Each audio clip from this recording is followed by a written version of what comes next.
I'm Leah Lane, an award-winning travel writer and author of Places I Remember, Tales, Truths, Delights from 100 Countries. On this podcast, we share conversations with travelers about fascinating destinations and memorable experiences around the world.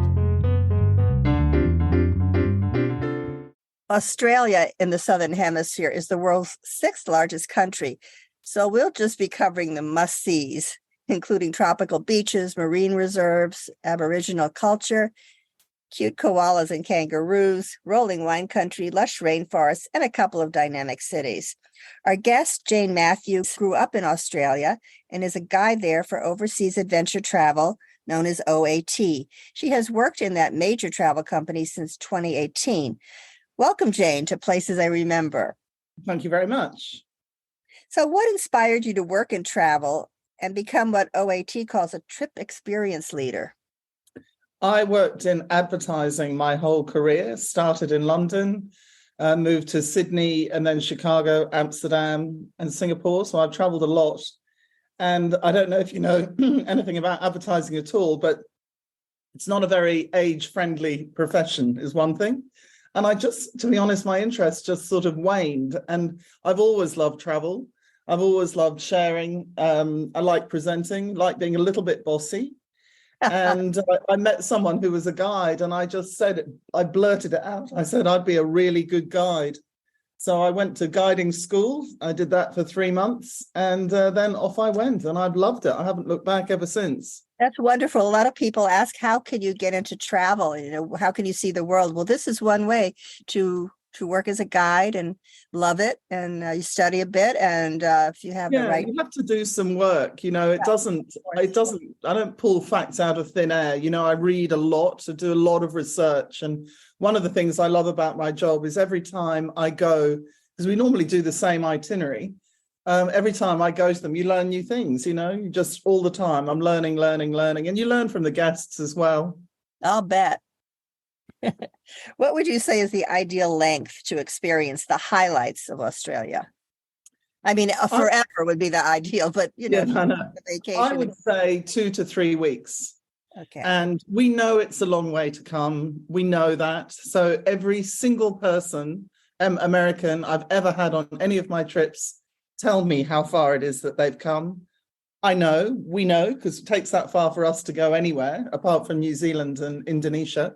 So it's about 14 and a half hours flight from LA.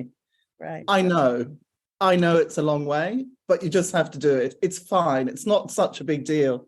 No, and it makes it special. When you spend that time, it makes you appreciate the distance. And I think both New Zealand and Australia, after you get off the plane, you feel ready to explore completely. That's right. And it's a really good point. It's good that you mentioned New Zealand, because I don't understand Americans who come this far and don't go to New Zealand as well. It's 3.5 hours away, 3 hours away. It's nothing. And most people, when they come down here, it's a bucket list thing. They're going to do it once.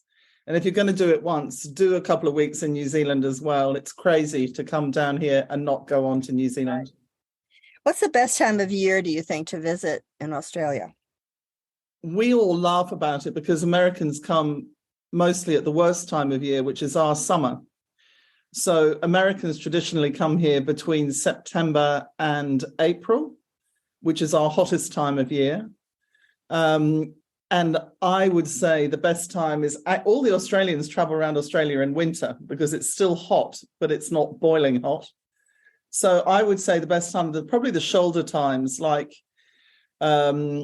March, April, May, or September, September, October, around those shoulder times. Yeah. All over the world, it seems shoulder times are the best times because it's less crowded, the weather is lovely, and it's just a good time to go most places in the world. You're right, all of that. And especially when we go to the Outback, to the center of Australia, which is desert, it gets incredibly hot. I mean, like well over 100 degrees every day. And we have no ozone layer.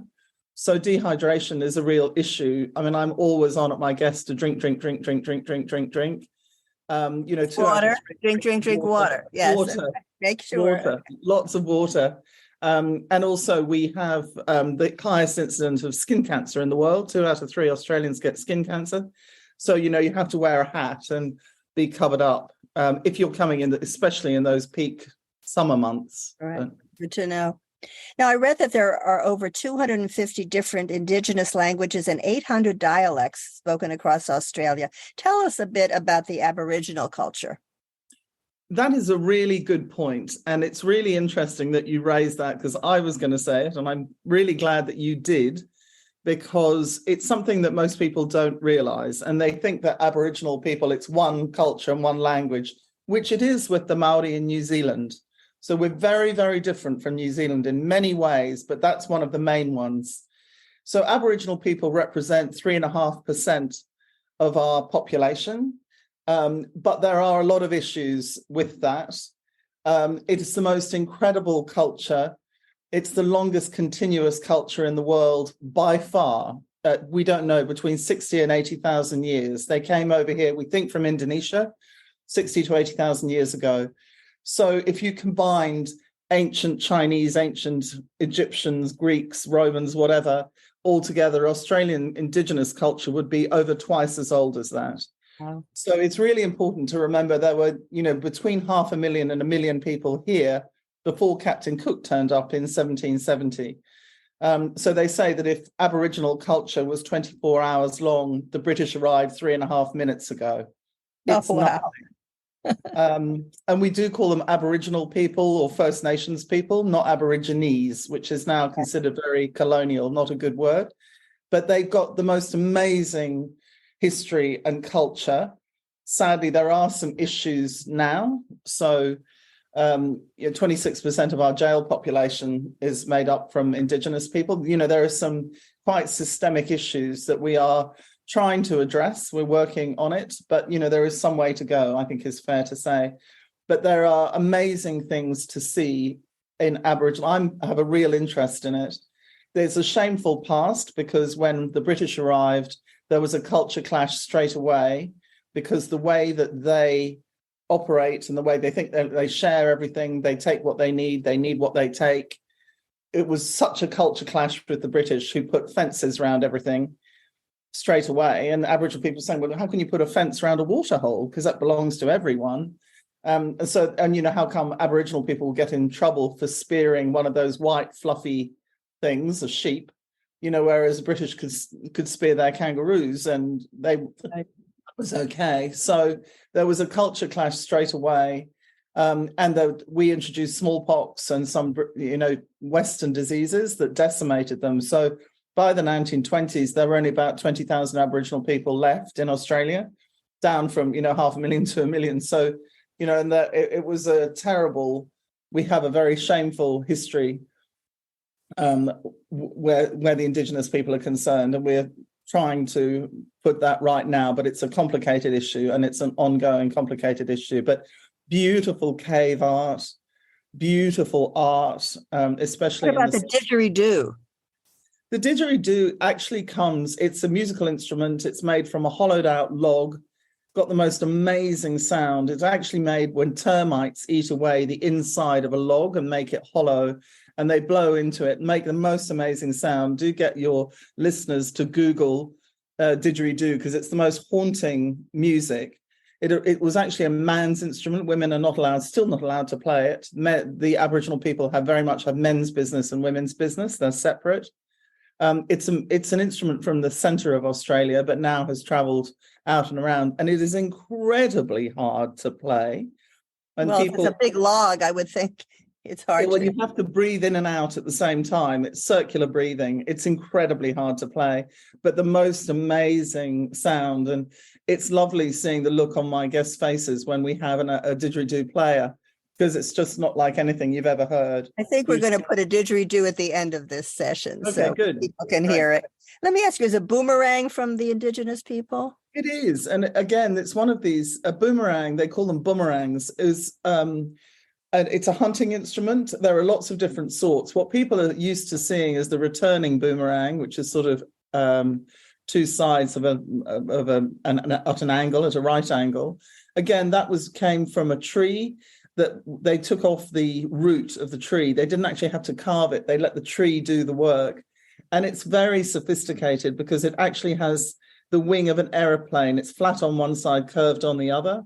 And it was designed to go fly over birds that were in flight because they would see a shadow above them. It's meant to hover. So they would come down because they think an eagle or something was above them. Sometimes it was used like that. Sometimes it was used to hit them. So a returning boomerang is actually a failed mission. But there are other longer boomerangs, like the one that's shaped like a 7, are very heavy, and that was used to bring down kangaroos and just break their legs. So there's lots of different sorts of boomerangs, and again, things very hard to throw. Well, let's talk a little about a few of the places not to miss. Let's start with Sydney, just briefly. What are the keys? We all know about the Sydney Opera House and climbing the Sydney Harbour Bridge, where you have to go on catwalks and ladders and get these breathtaking views. Is there anything else you would feel that's important to see in Sydney? I mean, I am a bit biased because Sydney is my hometown. It is the most breathtaking city. It really is. The Opera House is one of the most beautiful buildings you'll ever see. And it was opened in 1973. It's its 50th birthday this year. And it really was never meant to be built. So they had a competition, and they had 200 entries and 4 judges. And one of the judges, an American judge, Ayers Rock, arrived late at the judging. And the judges said, "Oh, don't worry, these are the reject piles. Don't worry about this pile, because we're going to just look at the ones that we haven't looked at yet." And Ayers Rock insisted on looking at the reject pile.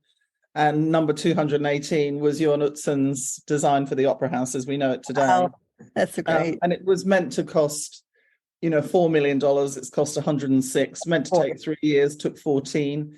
So, but the most breathtaking thing you'll ever see, and the Harbour Bridge is beautiful right beside it. There are always things to do at the Opera House. There's often a play or an opera or a ballet, a concert on, and it's well worth booking those well in advance when you plan your trip, because otherwise they'll be sold out.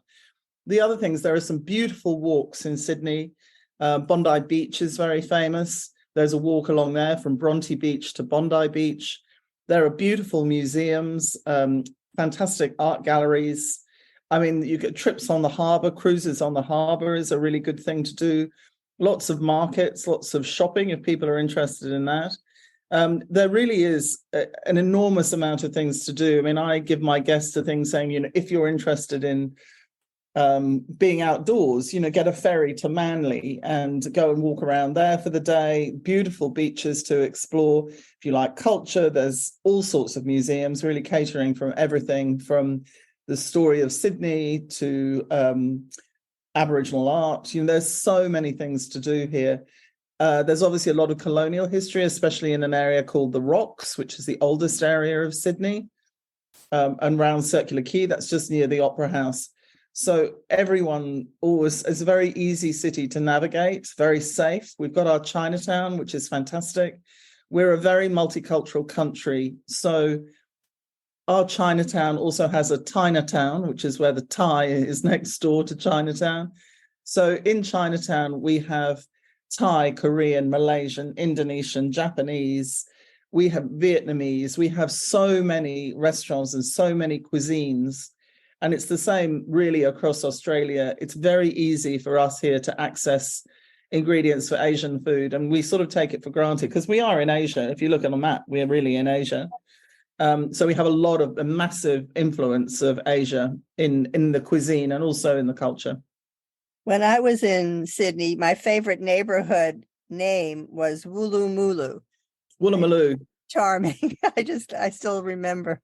Yeah, Woolloomooloo, that's a lovely area. It's right down on the water there, and a really interesting area, the oldest wharf in the world, which was a bit like our Ellis Island at the time. It's been repurposed now, and it's a beautiful place with restaurants and things. And there's just so much to do in Sydney. There really is. There's a lot more to it than the Opera House and the bridge. Nearby, of course, are the Blue Mountains, about 90-minute drive away. And there I took a cable car and I got to walk a bit in the valleys eucalyptus trees, waterfalls, and the birds were exceptional. I didn't see all of them, but I know there are lyrebirds and cockatoos and kookaburras and all kinds of beautifully colored birds. And that's right. close. It's a nice day trip. And we do have some beautiful birds. The lyrebird, of course, Lyre, copies things that it hears. He has no song of his own. At the zoo where I work, he copies car alarms and he copies babies crying. He's an amazing bird. So we do. Also, there's a lot of Victorian architecture. Some of the suburbs like Woollahra and Paddington have got beautiful Victorian terraces with what we call iron lace, the iron lace balconies. Beautiful fretwork, are really lovely to walk around, and great pubs. You could do worse than doing a pub crawl from pub to pub. Friendly, nice neighborhood pubs. It's incredibly safe. I mean, Australia is a very safe country, 24 hours a day. But I know there are strict gun laws, and I loved it. I didn't have any. I wish I'd known. I would have taken care of you. I wish. Yes, no, it is. It's a really good point. And this is what I say to some of my guests, because we start off often in Melbourne and they feel very familiar, but we are in quite a different country. So we have compulsory voting. We're one of the few countries in the world, so we have 100% turnout to each election. That we don't, once the results are through, we accept them. You can have a rifle, but only as a farmer or someone that needs it. It takes about 3 years to get a gun license here. So we have universal healthcare, and the minimum wage here is $22 an hour. So it's an expensive country, and New Zealand is as well, because we pay people well. Well, you mentioned Melbourne, which is the other major city, which I think is a wonderful city as well. It has a great artsy feeling, a foodie city. That's right. Very green, lots of arcades. I remember shopping there. People were going for black opals. Very cosmopolitan, and you could take a balloon ride over the city. I've seen them up in Queensland. You're absolutely right. That's a very good description of Melbourne. It is a very cosmopolitan city. It's a Victorian city. It was called Marvellous Melbourne because gold was discovered in the 1850s just outside Melbourne. So it had a sudden rush of people. Very beautiful, ornate Victorian architecture, including the arcades, which are shopping arcades, like between two buildings with mosaics and glass roofs. It's not like arcades, like gaming arcades like you have in America. And at one time, it was the richest city in the world. And also, as you say, there's always a fight. There's a rivalry between Sydney and Melbourne. We both have got about 5 million people. Melburnians think that they are a little bit more sophisticated, old money. Takes a little bit of time to get to know Melbourne. She opens her secrets quite gently, one at a time. Whereas Sydney goes, look at me, I've got a bridge, I've got an opera house, I've got Bondi Beach, I've got handsome lifeguards. Look at me, I'm amazing. Melbourne's got pebbly beaches. We've got the most beautiful beaches in the world. Well, Melbourne has whales. I will say that. I remember whales too. Went over to the Great Ocean Road, and I heard that more than 60% of the whale population comes into Port Phillip Bay in May from the feeding grounds in Antarctica. So they raise their calves there. So if you go in shoulder season, you get to see whales. You see them in Sydney as well. They come up and down the coast. So we both have whale season, and they're quite easy to see. They're right there, yeah. And since COVID, with no cruise ships, the whale population's apparently increased exponentially. These southern humpback whales and southern right whales, totally illegal to kill them. So their numbers have really come back. I especially enjoyed the Yarra Valley outside Melbourne, where I went to the vineyards, and there I could see kangaroos hopping around the vines. That was something I've never seen before, I'll say that. And I also went to the Healesville Sanctuary, where there were about 200 native species. There were koalas, branches, there were dingoes, platypuses that looked like they were created by a committee, and wombats, and of course, kangaroos. So you can go there, and again, it's only a little ways away, and see most of the indigenous animals. Yeah, it's a really good point, because 90% of our native animals here are only found in Australia, not anywhere else. Healesville in Melbourne is one place, but also Taronga in Sydney. There are lots of zoos and sanctuaries where you can see native wildlife. And it's definitely worth going to one of them, because your chances of seeing those animals in the wild are not particularly high. Kangaroos are everywhere. There are twice as many kangaroos as there are people in Australia. So there's about 26 million of us and about 50 million of them. By the way, we're the same landmass as America. We're the same size as the United States, but we only have 7.5% of the population. Most of our animals appear at dawn and dusk, and most tourists aren't around then. And also, as the cities get bigger and bigger, the animals go further and further away. But echidnas, emus, cassowaries, Tasmanian devils, Yeah. They're all only found in Australia, and extraordinary to see. One of the places is Tasmania, which is often left off people's itineraries. It's an island state. It's our smallest state off the south coast. Big island. That's really the wildlife capital of Australia. So you're more likely to see wildlife in the wild. If I was going to have a third week, I'd spend my third week in Tasmania. It's the cleanest air in the world. Is that true? Cleanest water, yeah, because there's nothing around it. The Antarctica is the next stop. Boats for Antarctica leave from Tasmania. It's incredibly clean. The water is crystal clean, very cold. It's quite innocent in a way because it's a bit further behind the mainland. Gentle introduction to Australia, but we offer it as an optional. And I always feel really bad for the people that didn't take it, so that when we join the people in Melbourne who haven't been to Tasmania, we have to try and pretend that we had like an okay time. But in fact, we had a fantastic time, and we saw. I know that feeling, right? You don't want to brag, right? I don't want to brag, but Tasmania is a hidden secret. Beautiful countryside, beautiful. I mean, unspoilt beaches and wildlife. Lots and lots and lots of wildlife. Wow. Well, let's go to the desert. Let's go to the Australian outback where Ayers Rock or Uluru, am I saying Uluru correctly? Uluru, yes. It's the largest rock in the world, I think, taller than the Eiffel Tower. And nearby is Kings Canyon. Can you tell us about that? We've got 20 UNESCO World Heritage listed sites in Australia. The Great Barrier Reef is one, Sydney Opera House is another, and Uluru Kata is another. Ayers Rock was named after Sir Henry Ayers 150 years ago, but Uluru is 500 million years old. So it's really quite presumptuous of us to give it a Western name. It's like an iceberg. It goes down much, much, much further than we can see. It has a sort of aura about it and has huge spiritual significance to the Indigenous people. And when you see it from the air, there's nothing really, not much else around for miles and miles. It's this red desert, like bright red terracotta, like a flower pot red with sort of little scrub everywhere. If you believe in these things, ley lines cross underneath it. And there's Kata as well, which is bigger actually, but they're made of 36 different boulders. That's just nearby. It doesn't appear as much in all the tourist things, but it's actually beautiful. And Kings Canyon is about 3 or 4 hours away, like a mini version of the Grand Canyon, but much older. So when people say, oh, it reminds me of the Grand Canyon, it's like, yeah, but we're 50 million years older than you are. But anyway. Well, you can take camel tours. There are 1 million camels roaming wild in Australia's deserts, according to what I have read. That's the largest number of purebred camels in the world. It's actually Australia that exports them to the Middle East. Is that correct? We've done very good research. Yes. Yes, I love Australia, and I have, yes. We do. So they were left over when they put in the overland telegraph line from Adelaide in the south to Darwin in the north, which connected us to the rest of the world by telegraph. So instead of things taking 6 months, it would only take a matter of days for messages to come through. A lot of Afghans, people from Pakistan, Bangladesh, India, they came with their camels to work in the desert because they had to put poles right across Australia. So there was a lot of work in the desert. So they used the camels to help them move the poles around and move goods around with camel trains. And then when they left, they had 150 of them and they were meant to shoot them, but they couldn't bring themselves to. So they let them go. And now camels, it's a big problem. They're feral and the camels are really tough. They've got a pure bloodline. They've got no disease. So we do export them to Saudi Arabia. So there are no more emus in the desert because the camels have eaten all their food.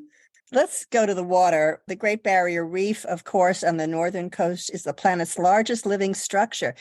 That's about 70 million football fields. I think that people try to figure out how large it is. That's pretty big. Tell us what's going on there. I know there's a problem with climate change. What is happening? I'm there a lot. I was there last week, so I feel I'm in a pretty good place to say it is enormous. It's the size of Japan or Italy, 3,000 different reefs. There are amazing number of fish there still. Climate change has been a problem. There were some major bleaching events about 10 years ago and 8 years ago, and it is an ongoing problem. And if people don't believe in climate change, come to Australia because we have weird weather patterns happening all the time. Is the Barrier Reef ruined? No, it's not. Will you see amazing things? Yes, you will. Is it full of multicolored brilliant coral. No, it's not. But it's not necessarily bleached. I mean, healthy coral here, a lot of the healthy coral is brown. When I talk to my guests about what the best parts of the trip has been, nearly always they say the Barrier Reef. There are plenty of fish there. Turtles, if you're lucky. If you go on a cruise, really normally out of Cairns or Port Douglas. I prefer Port Douglas. It's a little bit smaller, a bit more friendly. Cairns is like the gateway to the reef. But if you go on a boat that goes to the same place every day, the snorkeling won't be as good as if you go somewhere a little bit further out. And obviously it just depends on the day, but it's extraordinary and definitely worth seeing, and still something that's really special for people. I had one lady, and she was a bit nervous about snorkeling. We have to wear stinger suits, lycra suits, body suits, because they're poisonous jellyfish. I mean, everything in Australia can kill you. You know, we're full of poisonous animals and snakes and spiders and things, but you know, I rarely ever see them. They want to avoid people. And one lady was sort of nervous about snorkeling. She came out just glowing, and she would have been 80. And she just said, I feel young again, Jane. I feel young again. You know, there's so many fish. It's so wonderful. Yeah, it's one of those bucket lists for sure. It is. And the boats do it very well. They're very well organized, very professional. Things like helicopter rides and bungee jumps and camel rides and trips out to the reef. You know, they're very professional. They're very strict rules in place about safety, and people should feel very safe doing all of those things. Sounds great.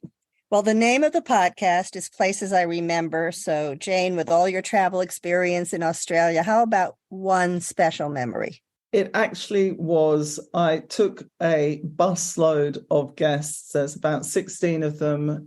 We were going to go and see the Sydney Opera House, and I was going down in the bus, dropping them off. I was in the front with the microphone, and suddenly I heard in the back of the bus, they all went, oh!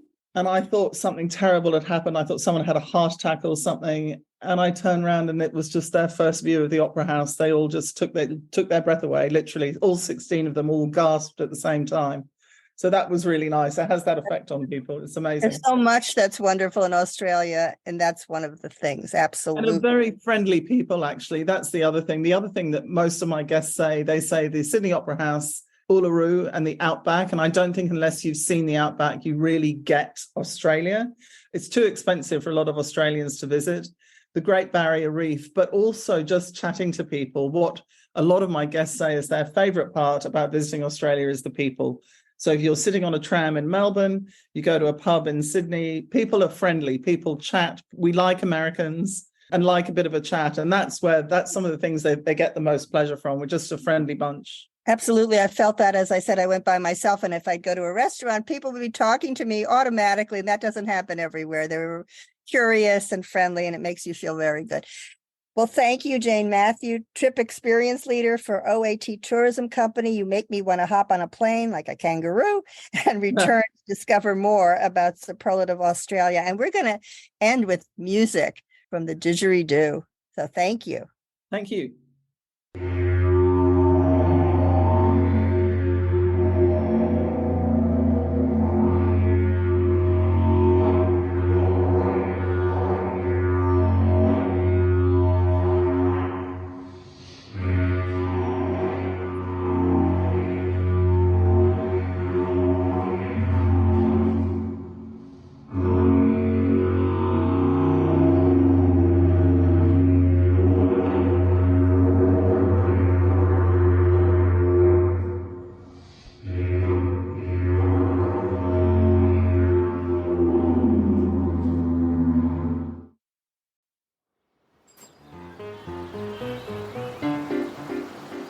Thanks for listening to our award-winning podcast. We've recorded over 100 episodes of Places I Remember, so follow us on any podcast app.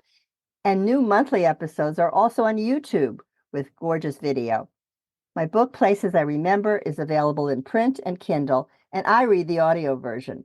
Follow my travel writing at Forbes.com. Contact me at the links in the show notes or on my website, placesirememberlealane.com, and keep making your own travel memories.